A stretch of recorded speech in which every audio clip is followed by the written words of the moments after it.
burada bizdə Nüşabə xanımın və Sitarə xanımın əl işləridirlər. Birinci mən Nüşabə xanımın əl işlərini göstərmək istəyirəm. Nüşabə xanım işləyir qumla.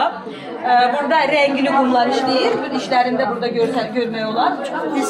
Həm bisirla işləyir, qumla işləyir və balıq qulaqları ilə işləyir. Çox rəngbərəng əl işləri var, gözəl əl işləri var. Bir də Sitarə xanımın işlərini göstərmək istəyirəm. Sitarə xanım bizdə işləyir samanla.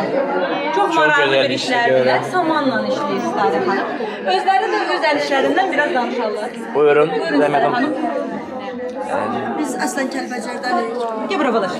Hamı bilir ki, Kəlbəcərin çox gözəl təbiəti var. Gözəl florası, faunası çox gözəldir oranın.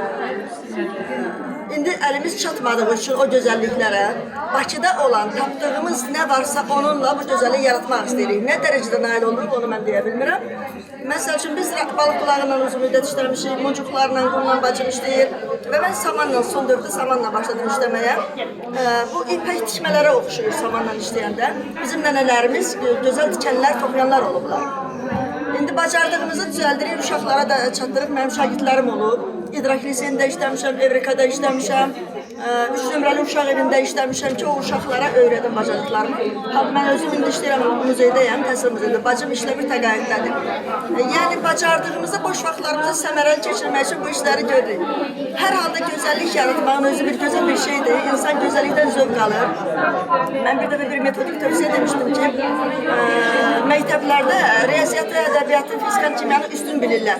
Amma mən onlardan vacib əməyi, rəsmini, bədən tərbiyəsini, musiqini bilirəm. Çünki bunlarda insanlarda zövq aşılanır, zəhmətkeşlik aşılanır. Məsələn, bir üzr istəyirəm, kişi evində bir mismarı divara vura bilməyəcəksə, evində sınır bir şey düzəldə bilməyəcəksə və bir qadın evində bir düyməni tikib, bir söküyü düzəldib, bir xörəyi pişirib ortalığa çıxa bilməyəcəksə, bu ailədə heç uşaq tərbiyələmək də olmayacaq. Ona görə də bu estetik zövqü aşılamaq insanlara uşaq vaxtından başlamaq lazımdır ki, tərbiyə olsunlar. Bütün Nüşabə xanımın mən istəyərdim bu gözəl əsərini də görsədim. Burada ən çox böyük əsərdir. Balaca mıncıqlarla işlənilir. Bütün mıncıqlarla da alt fonudakı qumla işlənilir. Gözəl bir əl işidir. Çox sağ olun Nüşabə xanım. Çok güzel fikirler var. Çok sağ olun.